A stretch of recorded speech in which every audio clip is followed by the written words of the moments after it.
Welcome friends, welcome to R channel cook with Suji. இன்னைக்கு நம்ம இட்லிக்கு சூப்பர் டேஸ்டியான குடல் குழம்பு தாங்க செய்திருக்கோம். ரொம்பவே சூப்பர் டெலிஷியஸான சிம்பிள் டிப்ஸ் அண்ட் ட்ரிக்ஸோட சிம்பிளான இன்க்ரீடியன்ஸ் வச்சு தான் நம்ம செய்திருக்கோம். உங்கள் வீட்லேயும் செய்து பாருங்கள், உங்களுக்கு ரொம்பவே பிடிக்கும். இது வரைக்கும் நம்ம சேனலை நீங்கள் சப்ஸ்கிரைப் பண்ணாமல் பார்த்துட்டு இருக்கீங்கன்னா மறக்காமல் குக் வித் சுஜியை சப்ஸ்கிரைப் பண்ணுங்கள். கூடவே பெல் ஐக்கானும் கிளிக் பண்ணுங்கள். அப்போ தான் உங்களுக்கு இது போல் இன்ட்ரெஸ்டிங்கான வீடியோஸ் டக்குன்னு வரும் நோட்டிஃபிகேஷனில். சூப்பர் சிம்பிள் டெலிஷியஸான போட்டி குழம்பு எப்படி பண்ணுறதுன்னு பார்க்கலாம். இங்கே நம்ம ஒரு கடாய் வச்சுருக்கோம். இப்போ இதில் ஒரு டீஸ்பூன் அளவுக்கு மட்டும் எண்ணெய் சேர்த்திக்கலாம். 2 பட்டை, 5 லவங்கம், சோம்பு 1 டீஸ்பூன் அளவுக்கு, சீரகம் 1 டீஸ்பூன், குருமிளகு 1.5 டீஸ்பூன். இப்போ இது எல்லாத்தையும் ஸ்லோ ஃப்ளேமில் நம்ம லைட்டாக வதக்கிக்கலாம்.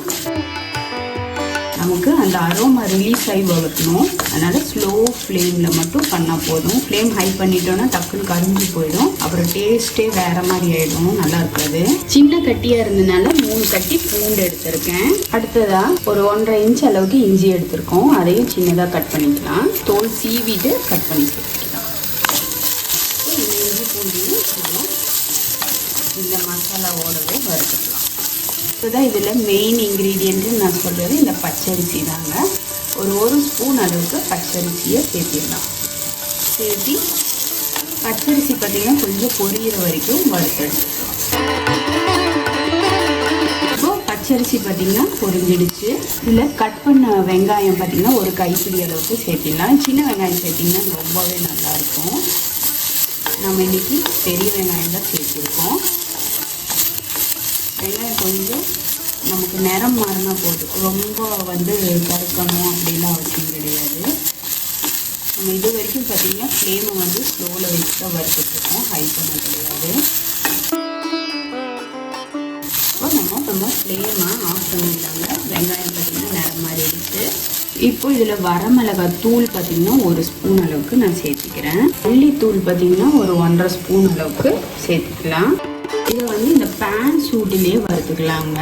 நம்ம முழு வரமிளகாவும் முழு மல்லியும் சேர்த்து அரைச்சா நல்லா இருக்கும், இல்லைன்னு சொல்ல கிடையாது. ஆனால் என்னன்னா நம்ம மிக்சியில் அவ்வளோ அரைப்படாது. மல்லி பார்த்தீங்கன்னா நீங்கள் எவ்வளோ ஓட்டுனாலும் ஒரு மாதிரி திப்பியாக இருக்கிற மாதிரி இருக்கும். இல்லை நீங்கள் அம்மியில் அரைக்கிறதா இருந்தது அப்படின்னா நீங்கள் முழு மல்லியும் முழு மிளகாயும் சேர்த்திக்கோங்க. இப்போ இதை ஆறுனதும் மிக்சர் ஜாரில் போட்டு நம்ம ஒரு நல்ல ஒரு ஃபைன் பேஸ்ட்டாக அரைச்சி எடுத்துக்கலாம். நம்ம ஒரு ப்ரெஷர் குக்கர் எடுத்துருக்கோம். இப்போ போட்டி பார்த்தீங்கன்னா நான் ஆல்ரெடி க்ளீன் பண்ணி வச்சிருக்கேன். எப்படி க்ளீன் பண்ணுறதுங்கிற வீடியோ உங்களுக்கு ஒரு நாளைக்கு நான் போஸ்ட் பண்ணுறேங்க. பெரிய வெங்காயம் பார்த்தீங்கன்னா ஒரு 2 வெங்காயம் பொடியாக கட் பண்ணதை சேர்த்திடலாம். நல்ல பெரிய சைஸ் தக்காளியாக இருந்தால் 2 தக்காளி கட் பண்ணி சேர்த்திக்கலாம். இப்போ இது வேகறதுக்கு தேவையான அளவு தண்ணி சேர்த்திடலாங்க. இது கூட இதுக்கு உப்பு, கூடவே மஞ்சள் தூள் எல்லாம் சேர்த்து நல்லா ஒரு தடவை கலந்து விட்டுட்டு எனக்கு ஒரு 10 விசில் விட்டால் தான் எனக்கு வேகும். நான் பொதுவாக 10 விசில் விடுவேன், அதுதான் எனக்கு கரெக்டாக இருக்கும். உங்களோட குக்கரோட அளவு, பின்ன ஆடு சின்னதாக பெருசாக அதெல்லாம் இருக்குது இல்லைங்களா, அதோட கன்வீனியன்ஸ் பொறுத்து நீங்கள் கூட 2 விசில் 3 விசில் சேர்த்து விட்டாலும் சரி. இப்போ நம்ம இதை லிட் போட்டு க்ளோஸ் பண்ணி ஒரு 10 விசில் விட்டு எடுத்துடலாம். அதுக்குள்ளார நம்ம மசாலா ஆறி இருக்கும், அதை பேஸ்ட்டாக அரைச்சியோ எடுத்துக்கலாம். இப்போ நம்ம ஒரு 10 விசில் விட்டு எடுத்தாச்சு. இப்போ போட்டி பார்த்தீங்கன்னா நல்ல பூ மாதிரி வெந்திருக்குங்க.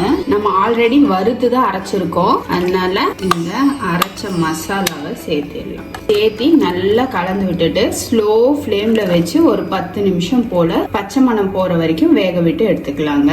இதோட கொஞ்சமாக கருவேப்பிலையை கிள்ளி சேர்த்திக்கலாம். நான் இதுக்கு எதுவும் தாளிப்பெல்லாம் எதுவும் கொடுக்கலங்க. ஆல்ரெடி ஃபேட் பார்த்தீங்கன்னா எந்த அளவுக்கு மேலே அந்த ஸ்லோ குக்கில் ஒரு 10 விசில் விட்டனால அந்த ஃபேட் எல்லாம் மேலே எலும்பி இருக்கு. இதுக்கு மேலே எண்ணெயும் ஊற்றணும்னா ரொம்ப கொழுப்பாக நமக்கு அதிகமாகிடும். அதனால கருவேப்பிலை கிள்ளி போட்டு ஒரு 10 நிமிஷம் போல் கொதிக்க விட்டு எடுத்துடலாம். ரொம்ப சூப்பராக இருக்குங்க.